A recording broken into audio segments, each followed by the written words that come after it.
What's going on, my broskiis? My name is Toadskii, back again, here to bring you guys yet another One Piece Treasure Cruise video, and in this video, we are going to be talking about the brand newly debuted treasure map character being Halloween Nami. Now, shout out to Flamevius, who actually did make a video about this as well, and it's actually a pretty good idea. I don't know how I hadn't done a video like this in the past, but actually showcasing these treasure map characters and what they can do, because I know a lot of people still ask to this day, even though I've made plenty of videos about it in the past and I've talked about it many times in other videos and on streams about what are the better treasure map characters to pick up. So I suppose this is a really good opportunity to show what this character can do, and we can go ahead and discuss how you would be using this character in generic play.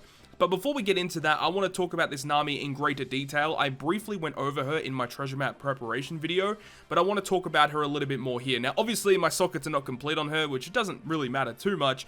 But another thing about this character that we will talk about is her limit break, because it is very interesting. But let's talk about this Nami. So once you do get her to her max limit break, she'll have these stats and these abilities. So she is an int shooter cerebral character. Her captain ability will boost the attack of shooters by 2.25, and then also boosts the color affinity of shooters by 1.5 times, and heals the crew by 1.5 times her recovery at the end of each turn.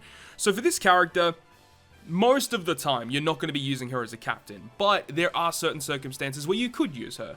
But overall, her captain ability isn't that strong. If you do attack with type advantage, though, you are getting, I think it's around a 3.3 times multiplier, which is okay. Like, that is actually, like, not too bad at all. But, as I said, mainly you're not using her as a captain. When you use her as a sub, though, her special ability is very interesting. So it maxes at 15 turns, and it does 200,000 damage to all enemies, so that's fixed damage. And then if your captain is a shooter character, boosts the color affinity of all characters by 1.75 times for one turn, and if you land 3 perfects during the turn you launch the special, you get a 2 times color affinity in the following turn. So this is nice. The fact that you can get rainbow color affinity for 2 separate turns is fantastic, right? This is going to be a really powerful character to have. There is a condition, though. You need to make sure that your captain is a shooter character. So that is kind of annoying to kind of deal with, really, because there aren't too many rainbow-ish shooter captains, right? Most of the time, if you are going to be utilizing this functionality, you are going to be running her on a shooter team.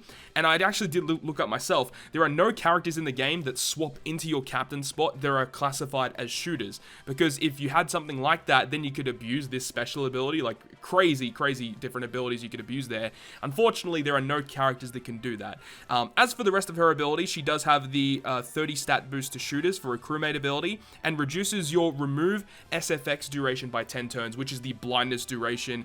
As for her potential abilities, she has 5% damage reduction against psi enemies, and also has barrier penetration. If you're above 50%, she always bypasses barriers, and she does have a support ability to any int character, adding 7% of her base stats to that character. So there you go. Those are the quick rundown of the Nami abilities and her stats and everything. However, one minor thing I want to talk about very briefly is her limit break, because this is the first debuting treasure map character that actually has a limit break expansion. So you can go ahead and do this if you want. You can see that there is one special cooldown reduction there, so you can go ahead and abuse that if you want. But it really comes down to how often you use a character. You should really only be limit breaking characters that you use like quite often, and I would say if you start to use this character a lot, then going ahead and using limit break expansion is not a terrible idea, but it really comes down to how often you use her. So that's the quick rundown of treasure map Halloween Nami. Now let's go ahead and get into the brief showcase video. So getting into the showcase, I have 2 separate teams for you guys against 2 different pieces of content.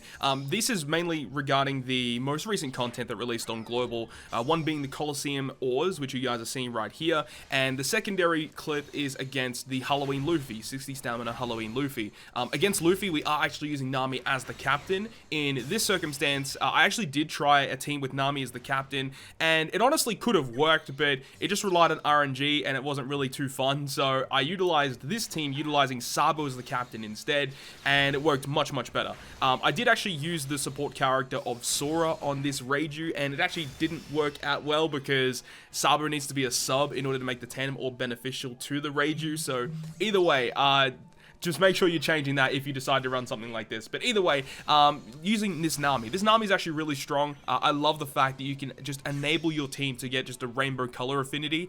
Previous to this, there weren't too many other good shooter color affinity boosters. There was like V2 Lucci 6+, who enabled you to get a 2x color affinity for 1 turn, mind you. And it also removed paralysis on your team. It also goes ahead and will reduce the enemy defense. It's a pretty decent special. And that also V2 Lucci has a really nice support ability that supports your shooter characters, giving a 1.5 color affinity on the final boss stage. So that's really, really good, right? But then if you have a character like Nami, which can enable you to get multiple turns of a color affinity, that actually does make a big difference. And just like any color affinity effect, you need to make sure you have the right characters on your crew to get type advantage to ensure that you're getting the most out of that color affinity. So that really does make a big difference as well. With this team here, luckily having access to someone like Sabo enables you to get type advantage against this Ors, which does a lot of damage. And then the side character hitting Gecko Moria also hits very, very hard. And then in the final boss stage, you know, you got to deal 28 million damage. This team is able to do that, which is pretty crazy.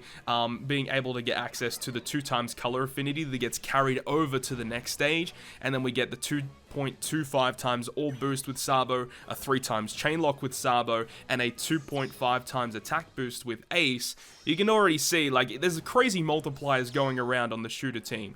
It's just the fact that still, in my personal opinion, I do not think shooters are one of the best classes in the game. They do definitely need some more support. They need more utility characters. They need characters that remove a bunch of utility by 5 turns, and then on top of that, maybe do orb manipulation, or characters that do multiple different things in one unit. Because when you look at some of the other classes in the game, like IE, Powerhouse, or Cerebral, what's one of the big things about those characters or those specific classes that make them so good? It's the fact that they have captain abilities that are extremely OP, and they have access to a wide variety of characters that can get around pretty much any debuff. And the thing about it is they actually have a lot of characters that can get around lots of debuffs that actually cover a lot of different typings. Like, you have a character that can get around a bunch of different debuffs for strength, and then a bunch of different debuffs for int. You know, you've got so many different characters, so much variety on classes like Powerhouse or Cerebral.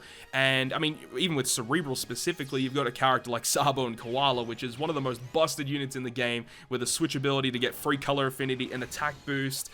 They have the ability to remove negative beneficial orb enable. Like, they can just do a lot of different things, and that's what the shooter class ultimately needs. They need characters that can do a lot of different things, as well as giving your team a bunch of different boosts. But saying that though, this Nami is a lot of fun to play around with, and I think they did a fantastic job on this character special animation. Like, off the top of my head, I can't think of like any other Nami character that has a better special animation than this. So kudos to the Bandai team for creating this one. Also, the actual artwork itself for this character looks great too.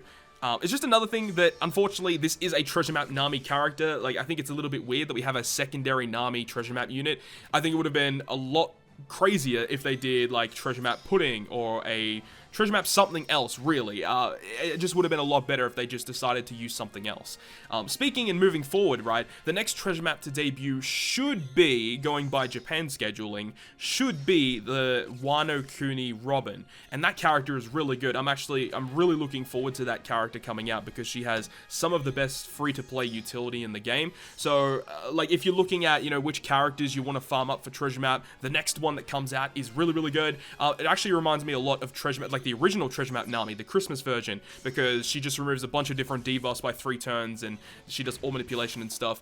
Robin's very similar. She just removes like a bunch of different debuffs by 3 turns, so she's really, really good to have. So really looking forward to that one. But that is going to end this video today, guys, utilizing Halloween Nami. So hopefully you guys enjoyed this video today, and if you guys did enjoy it, make sure you go ahead and leave a like. And if you want to stay up to date with all the content that I post, including more One Piece Treasure Cruise content, make sure to hit the subscribe button down below.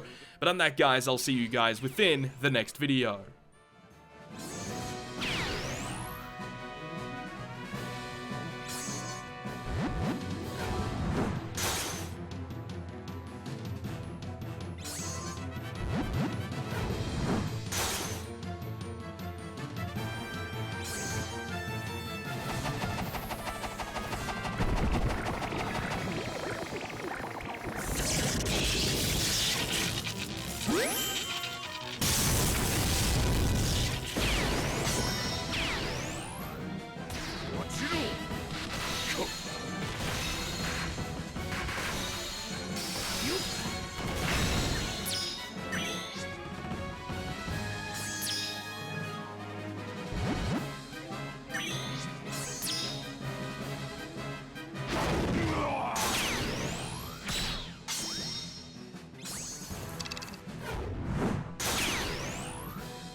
無駄だ。